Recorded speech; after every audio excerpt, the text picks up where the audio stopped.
Oke.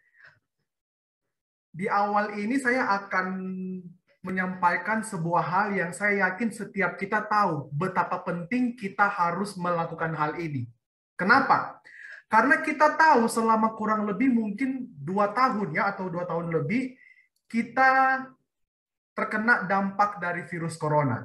Ya enggak? Selama berbulan-bulan bahkan sampai saat ini Komisi Kaleb masih beribadah melalui Zoom.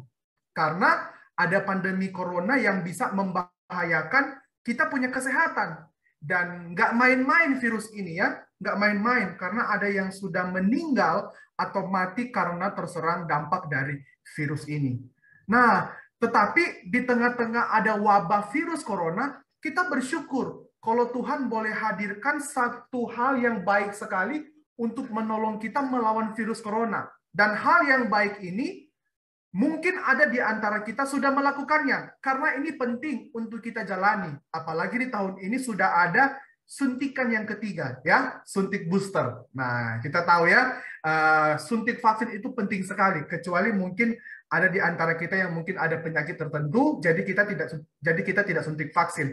Tetapi kalau kita sehat-sehat, kita dianjurkan oleh pemerintah wajib penting untuk vaksin, apalagi sekarang sudah disuruh lagi untuk vaksin booster ya, supaya kita bisa melawan segala macam tantangan dari virus corona. Nah, dan ini saya mau bilang, ini hal penting. Mau nggak mau, sekalipun mungkin kita takut suntik ya, kita mungkin takut jarum suntik, tapi kita harus suntik. Karena ini penting, ini akan menolong kita, dan ini akan membantu kita melawan virus yang hari ini menyerang seluruh dunia.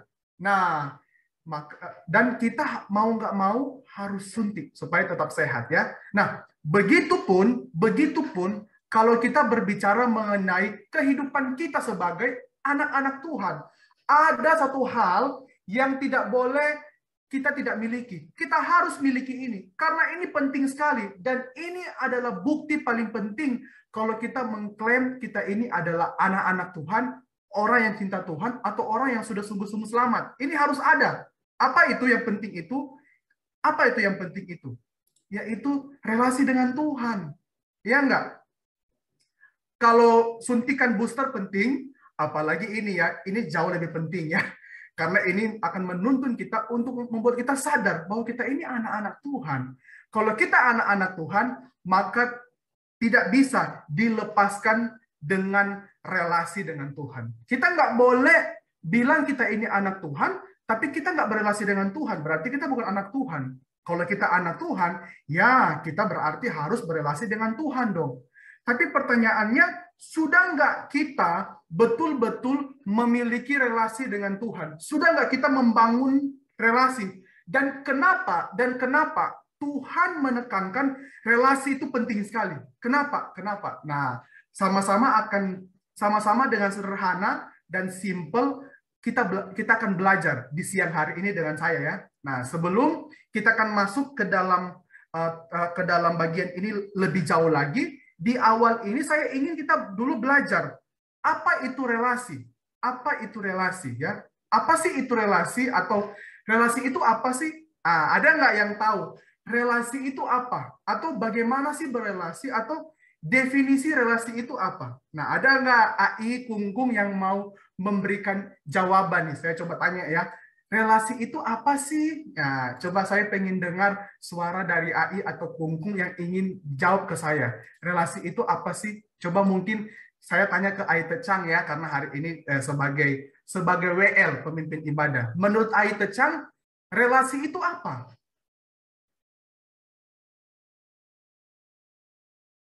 AI Tecang belum buka mic ya? Nggak ngerti. Oh, belum ngerti ya. Nah, Saya boleh nggak? ya boleh coba, Pak. Hubungan baik, hubungan baik. Betul. Betul ya, hubungan baik ya. Ada lagi yang mau memberikan jawaban? Apakah ada? Kalau tidak ada, saya akan jelaskan supaya kita ngerti dan kita tahu apa itu relasi. Nah, saya membantu menjelaskan supaya dengan sangat sederhana AI Kungkung, Popo, Ama bisa mengerti apa itu relasi. Nah, ini ya. Jadi kalau ditanya relasi itu apa? Jawabannya yang pertama ini. Relasi itu adalah kita mau berbicara. Itu relasi. Ya nggak? Kalau kita di rumah, kita nggak pernah berbicara dengan cucu, berarti kita nggak berelasi. Karena melalui berbicara, kita berelasi. Nah, ngerti ya? Jadi, kalau ditanya, apa sih itu relasi? Relasi itu adalah kita mau berbicara, kita mau berdiskusi, kita mau ngomong, ya, mau ngomong. Itu relasi. Nah, begitupun dengan Tuhan ya, kita harus berbicara kepada Tuhan. Kalau kita bilang kita cinta Tuhan, tapi kita nggak pernah doa ke Tuhan, nggak pernah ngomong ke Tuhan, ya kita berarti bohong. Yang kedua, relasi itu apa sih? Relasi itu adalah kita mau berkenalan.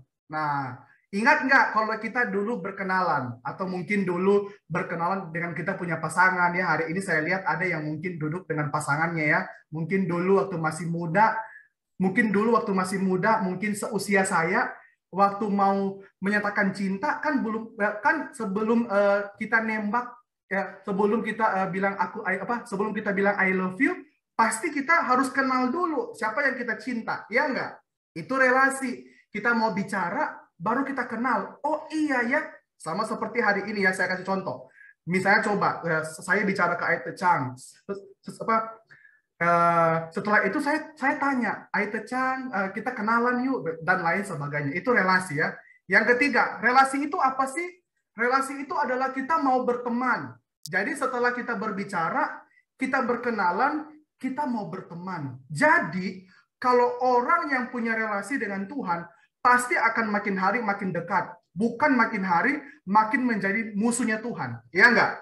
Kalau kita bilang kita punya relasi dengan Tuhan, berarti kita akan makin hari makin berteman dengan Tuhan, makin dekat, makin jadi sahabat dengan Tuhan, makin cinta Tuhan. Nah, ini adalah jawaban paling simpel apa itu relasi. Relasi adalah kita mau berbicara, artinya kita menyampaikan sesuatu, kita mau berkenal, kita mau tanya supaya kita makin dekat. Tapi yang ketiga, relasi itu adalah kita mau menjadikan seseorang itu menjadi teman dekat. Nah, itu relasi. Nah, kalau AI dan Kungkung atau Bapak Ibu melihat poin-poin ini dari pertama berbicara, berkenalan, mau berteman, ini sebenarnya satu tingkatan di dalam sebuah relasi. Biasanya orang yang belum kenal pasti akan berbicara dulu kan. Setelah orang berbicara, dia akan mulai ingin mengenal orang yang menjadi lawan bicara dia. Dia kenal, tanya rumah di mana, tinggal di mana, bergereja di mana, hobi makan apa. Kenal ya. Makin kenal, akan jadi terakhir. Jadi teman. Ya kan, begitu ya. Begitupun kita dengan Tuhan. Kita berbicara dengan Tuhan, setelah kita berbicara, kita nggak boleh stop di relasi berbicara. Kita harus naik kelas. Apa? Kita mau kenal dengan Tuhan. Tuhan itu bagaimana sih? Tuhan punya sifat bagaimana sih? Kita mau kenal Tuhan. Kita mau belajar tentang Tuhan. Kita mau mengerti apa isi hati Tuhan. Supaya yang terakhir, akhirnya waktu kita kenal Tuhan, kita tahu, wah, Tuhan kita adalah Allah yang baik ya. Allah yang mengasihi kita ya. Dan kita mau mengambil tekad untuk kita mau menjadikan Tuhan sebagai teman di dalam hidup kita. Jadi apa? Rekan di dalam hidup kita. Nah, itu artinya berelasi. Nah, sampai sini mengerti? Mengerti ya? Saya harap semua kita mengerti sampai sini. Jadi ini artinya kita berelasi. Selanjutnya, setelah kita belajar apa itu relasi, kita akan masuk ke dalam bagian selanjutnya. Kenapa membangun relasi dengan Tuhan itu penting? Kenapa? Nah, saya akan tanya lagi ya. Kenapa sih membangun relasi dengan Tuhan itu penting? Kenapa nggak cukup hanya beribadah? Kenapa nggak cukup hanya kita melayani? Tapi Tuhan mau kita berelasi, punya hubungan dengan Tuhan. Ayo, ada yang mau bantu jawab? Kenapa nih ya kita perlu berelasi dengan Tuhan? AI Ipon boleh jawab? Ipon? Nah, coba jawab nih. Nggak usah susah-susah jawabnya. Gampang-gampang aja. Kenapa sih kita harus ada hubungan dengan Tuhan? Yuk. Ada yang mau jawab? Buka mic, terus jawab. Saya mau denger nih suara-suara. Oke, silakan. Karena saya percaya Tuhan itu ajaib. Oke, terima kasih Kungkung. Karena Kungkung percaya Tuhan itu adalah Allah yang ajaib. Ya, terima kasih buat jawabannya. Jadi kita mau berelasi dengan Tuhan karena kita tahu siapa Tuhan kita ya. Dia Allah yang luar biasa. Nah, tapi di hari ini Saya mau ajak kita untuk belajar dari satu teks. Kenapa penting dan kenapa Tuhan menekankan relasi itu jauh lebih penting dari segalanya. Kenapa? Ya, coba kita buka Alkitab di Mazmur 50 ayat 7 sampai 12. Mazmur 50 ayat 7 sampai ayat ke-12. Yang di rumah yang punya Alkitab, mau buka Alkitab, bisa buka Mazmur 50 ayat 7 sampai ayat ke-12 ya. Kalau sudah membuka atau mungkin terlambat untuk membuka, susah, udah nggak kelihatan, bisa lihat di PowerPoint ya. Saya ada tunjukkan di PowerPoint. Mazmur 50 ayat 7 sampai 12. Perikopnya cukup panjang, tapi kita hanya mengambil beberapa ayat saja ya. Hanya ambil 5 ayat saja. Saya boleh minta tolong pembina Kaleb membacakan Mazmur 50 ayat 7 sampai 12. Terserah Ibu Angela, Guru Angela mau baca dalam bahasa Indonesia atau bahasa Mandarin, terserah. Bahasa Mandarin juga bisa ya. Mazmur 50 ayat 7 sampai 12. Silakan Guru Angela. 我改蒙达利亚 Iya. 诗篇50篇第7到12节，我的民啊，你们当听我的话，以色列啊，我要劝诫你，我是神，是你的神，我并不因你的祭物责备你，我的燔祭常在我面前，我不从你家中取公羊，也不从你圈内取山羊、公牛，也不从你圈内取山羊，因为树林中的百兽是我的，尖山上的牲畜也是我的，山中的飞鸟我都知道，野地的走兽也都属我。我若是饥饿，我不用告诉你，因为世界和其中所充满的都是我的。 Oke, terima kasih buat Guru Injil Angela. Kita sudah memperhatikan tadi ya Mazmur 50 ayat 7 sampai 12. Tuhan menyampaikan sebuah keprihatinan. Dia sedih ada, dia kecewa ada, dia marah juga ada. Dia sedih ada, dia marah ada, dia kecewa ada, dia apa juga ya, banyak hal yang Tuhan sampaikan. Tapi kalau kita baca bagian firman Tuhan ini Mazmur 50 ayat 7 sampai 12, Tuhan pada intinya mau bilang begini, tidak usah kasih persembahan ke Tuhan sebab semua yang ada itu Tuhan punya. Tuhan bilang begini ya di ayat 9, tidak usah aku mengambil lembu dari rumahmu atau kambing sebab punyakulah segala binatang di hutan dan beribu-ribu hewan di gunung. Aku kenal segala burung karena itu ciptaan Tuhan. Tuhan juga bilang ya, kalau aku lapar, nggak usah aku ngomong sama kamu. Sebab punyakulah dunia dan segala isinya. Tuhan nggak susah. Tuhan kita kaya. Bahkan kita pun adalah milik Tuhan. Nah, bagian firman Tuhan ini, kalau kita baca secara keseluruhan satu perikopnya, Tuhan lagi menggambarkan atau Tuhan lagi memposisikan diri dia itu sebagai hakim. Sebagai hakim. Jadi Tuhan lagi bilang, saya ini hakim. Jadi kita tahu ya, kalau kita suka lihat di TV, atau kita juga pasti tahu ya, profesi sebagai seorang hakim ya. Hakim itu kan untuk mengadili ya, dan juga untuk menyampaikan kesalahan atau apapun yang terkait dengan orang-orang yang dia adili ya. Jadi Tuhan bilang, jadi Tuhan mengadili orang-orang pada waktu itu. Nggak usah punyakulah semua yang ada di dunia ini.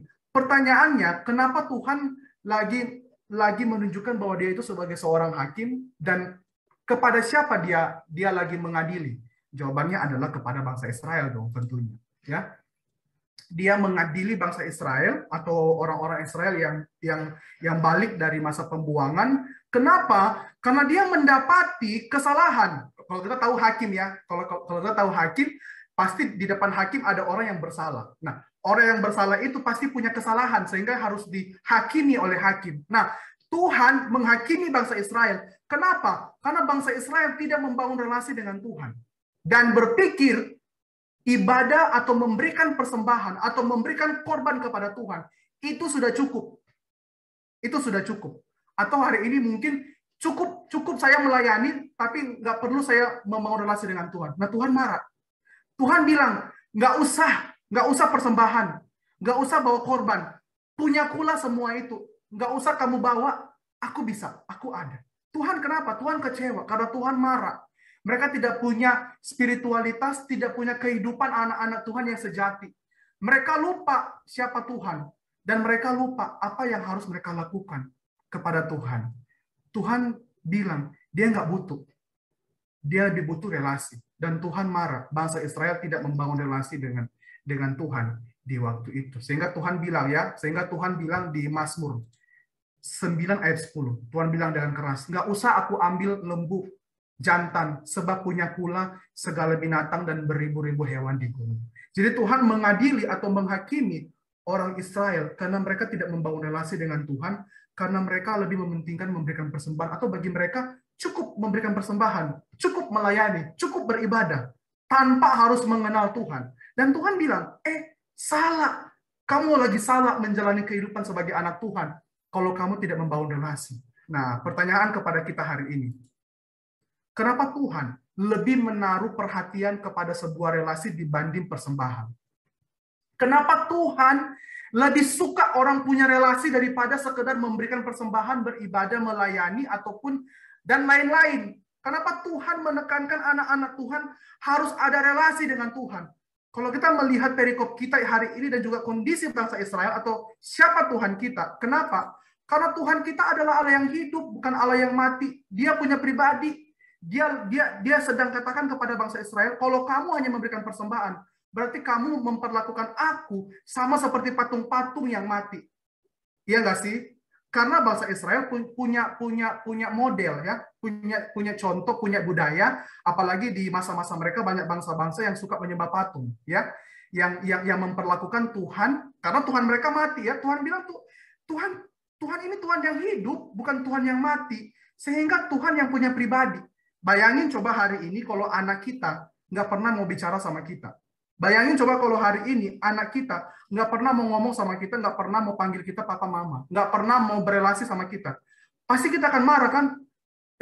Kok aku dianggap kayak orang mati ya? Kok aku dianggap kayak robot ya?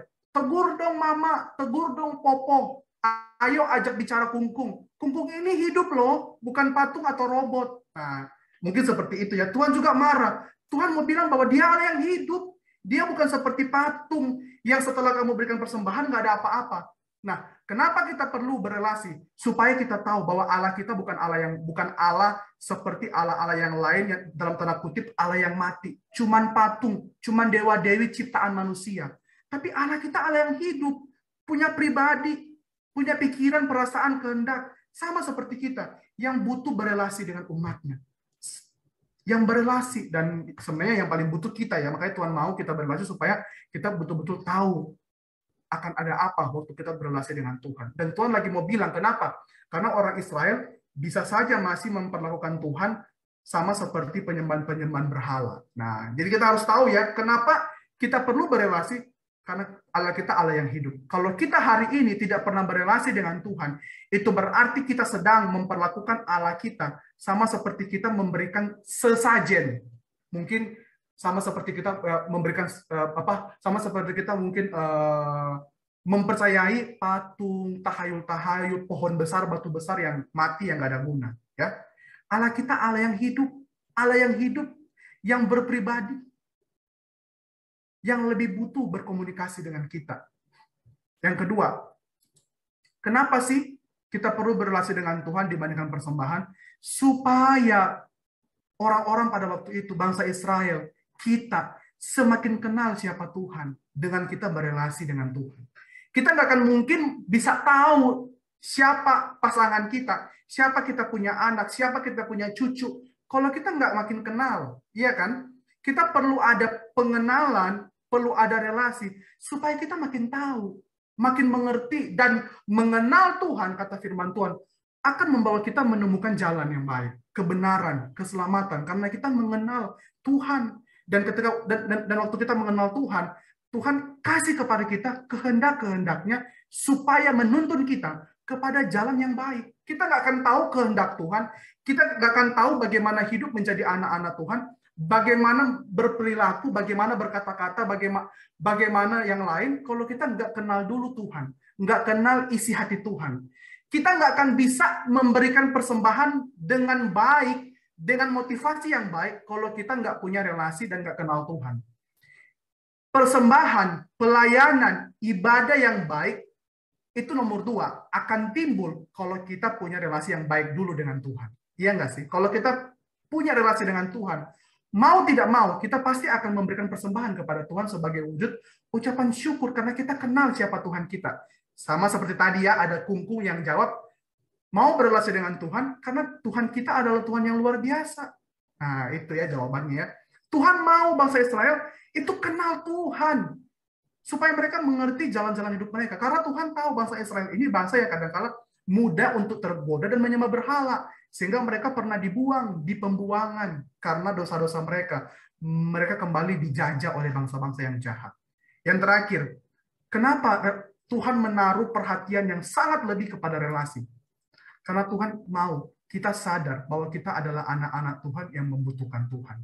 Dengan berelasi, kita memposisikan Tuhan seperti Bapa kita, dan kita adalah anak-anak. Ya nggak sih? Sama seperti kita dulu ya, kalau kita lapar, kita teriak ya. Kita butuh orang tua kita. Sekalipun sekarang kita udah senior, kita udah umur jauh sekali, udah umur yang cukup senior, udah berumur yang masuk usia yang indah. Tapi kita butuh Tuhan, butuh orang tua, dan orang tua kita, Bapa kita adalah Tuhan kita. Dan dengan kita berelasi, kita memposisikan diri kita bahwa kita butuh Tuhan. Dan itu yang lebih indah dibandingkan kita sekedar berikan persembahan, ibadah, pelayanan, dan setelah itu selesai. Tuhan mau pertama-tama dan terutama kita punya relasi yang dekat dengan Tuhan, kenal Tuhan kita, dan Dia boleh menjadi Bapa yang selalu menjadi fokus dan kerinduan kita. Kalau kita makin tahu Tuhan, kita akan makin bergantung kepada Tuhan. Sekalipun ada masalah, sekalipun ada tantangan, sekalipun ada penderitaan, karena kita tahu kita punya Bapa, kita berdoa kepada Dia, dekat kepada Dia. Dan kita juga makin tahu, kalau kita punya relasi dengan Tuhan, di kehidupan kita sehari-hari, kita akan makin menjadi anak-anak yang betul-betul bergantung kepada Tuhan. Amin. Karena kalau kita nggak bergantung kepada Tuhan, kita akan mudah berdosa, kita akan mudah jatuh dalam dosa, kita akan mudah salah karena kita manusia yang mudah untuk tergoda. Maka sehari-hari kita perlu berelasi dengan Tuhan karena kita butuh Tuhan, sangat membutuhkan Tuhan. Karena kadang-kala tanpa sadar mulut kita sudah mengeluarkan kata-kata yang kasar, ya enggak? Mungkin kepada anak-anak kita, kepada mantu kita, mungkin kepada siapa di rumah, atau mungkin kepada kita punya cucu, cece di rumah kita, dan lain sebagainya. Nah, lalu kalau begitu, bagaimana cara sih berelasi dengan Tuhan? Bagaimana cara kita berelasi dengan Tuhan? Caranya adalah yang pertama kita berdoa. Nah, di dalam doa itu kita bukan cuma berdoa, tapi kita berseru. Berserulah kepadaku pada waktu kesesakan. Jadi Tuhan mau mengajak orang-orang pada waktu itu pemazmur, bukan cuma berdoa, tapi di dalam hal apapun, bukan cuma di dalam waktu kesesakan, tapi di dalam berbagai macam apapun, kita berdoa, kita berseru kepada Tuhan sebagai bentuk di mana kita mau semakin hari, semakin membangun relasi dengan Tuhan. Berseru dan berdoa. Bukan cuma sekedar berdoa sebagai laporan, sebagai permohonan, tapi melalui doa, kita belajar berelasi dengan Tuhan. Nah, pertanyaan kepada kita hari ini, seberapa sering, seberapa serius, seberapa sesungguh-sungguh kita berdoa kepada Tuhan di masa-masa pandemi ini. Yang kedua, selain kita berdoa, tentunya membangun relasi dengan Tuhan adalah membaca firman Tuhan, membaca Alkitab ya.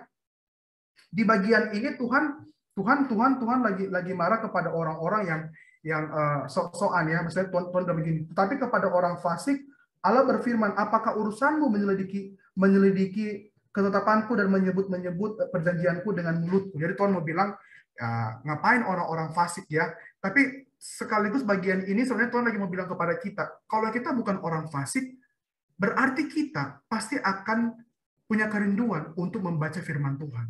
Ya kalau orang fasik menyebut firman Tuhan sebagai sebuah kebohongan, sebagai sebuah topeng, dan nggak mungkin orang yang fasik yang membenci Tuhan mau betul-betul mendengarkan firman Tuhan sebelum Tuhan mengubahkan hidup dia. Tetapi kita yang sudah diubahkan oleh Tuhan, yang tahu berelasi itu penting, maka tidak mungkin tidak membaca firman Tuhan sebagai bentuk di mana kita mau mengenal Tuhan. Terus juga kita bisa berelasi dengan Tuhan lewat kita mengasihi sesama. Saya mau bilang begini ya, berelasi itu tidak sekedar di dalam bentuk kita berdoa, baca firman Tuhan. Tetapi dengan kita mengasihi, kita juga berelasi dengan Tuhan. Kenapa? Karena itu relasi di dalam bentuk tindakan. Nah, contoh-contoh. Kalau kita hari ini di rumah, kita berelasi dengan anak, cucu, suami, istri, atau mungkin dengan kita punya teman, keluarga, teman-teman di gereja, kita kan berelasi bukan cuma kita sekedar berkata-kata, tapi ada action, ada tindakan sebagai bentuk relasi kita yang dekat dengan orang itu. Kalau kita cinta, ya kita sayang, ya. Kalau kita cinta kepada anak-anak kita, kita berusaha dengan tindakan kita mengasihi anak-anak kita. Dan Tuhan juga mau kita berelasi dengan Tuhan lewat apa? Lewat kita mengkomunikasikan kehidupan kita yang baik kepada sesama. Dan itu akan menunjukkan orang yang punya relasi yang baik dengan Tuhan. Kalau orang yang punya relasi yang baik dengan Tuhan, dia pasti akan mengasihi ciptaan Tuhan. Yaitu siapa? Sesama manusia yang hari ini ada. Dan juga kita membangun kebiasaan yang baik. Pada waktu itu, Tuhan ingin orang-orang di Mazmur itu ya, bangsa Israel, punya kebiasaan yang baik. Apa kebiasaan yang baik? Mengingat Tuhan, berelasi dengan Tuhan. Nah, begitupun dengan kita hari ini. Lewat kita membangun kebiasaan yang baik, kita akan berelasi dengan Tuhan. Maka hari ini kita tinggalkan seluruh kebiasaan yang buruk. Apapun yang buruk kita tinggalkan, kita membangun kebiasaan yang baik, supaya melalui kebiasaan yang baik, kita semakin terkoneksi dengan Tuhan. Kalau dulu kita malas baca Alkitab, sekarang rajin dong baca firman Tuhan. Ya. Dan yang terakhir, saya akan tutup dengan satu firman Tuhan sebagai bentuk ingat-ingatan atau sebagai bentuk di mana kita supaya boleh ingat tentang Tuhan. Ya, Mazmur 50 ayat 22. Perhatikanlah ini, hai kamu yang melupakan Allah, supaya jangan aku menerkam dan tidak ada yang melepaskan. Mungkin kedengarannya, kok Tuhan galak sekali ya? Enggak galak. Justru Tuhan lagi bilang ini karena Tuhan sadar kalau manusia tidak berelasi, melupakan Tuhan, justru mereka ada di dalam bahaya. Begitupun kita hari ini. Kalau kita lupa dengan Tuhan, kita lupa dengan Tuhan Yesus, kita melupakan relasi kita dengan Dia, apalagi kita hari-hari ini lagi menuju masa-masa prapaskah ya. Kita kembali diingatkan tentang Tuhan yang berkorban untuk kita. Yuk mari kita ingat. Dan ketika Tuhan berkorban, mau datang ke dunia, itu juga bagian di mana Tuhan mau berelasi dengan kita manusia. Tuhan mau dekat dengan kita. Dan mari kita dekat dengan Tuhan. Jangan pernah lupa Tuhan, supaya kehidupan kita boleh terus memancarkan kasih Tuhan, dan hidup kita boleh terus dituntun, dijaga oleh Tuhan, diberkati oleh Tuhan, dan punya berkat rohani yang luar biasa dari Tuhan. Amin. Amin. Terakhir saya bilang, jangan lupa berelasi dengan Tuhan. Ya, jangan lupa berelasi dengan Tuhan. Jangan lupain Tuhan. Kalau lupa sama guru Injil Andrian, nggak apa-apa. Ya, kalau melupakan saya nggak apa-apa, lupa nggak apa-apa. Tapi jangan pernah lupa Tuhan. Itu aja ya. Yuk, mari kita berdoa.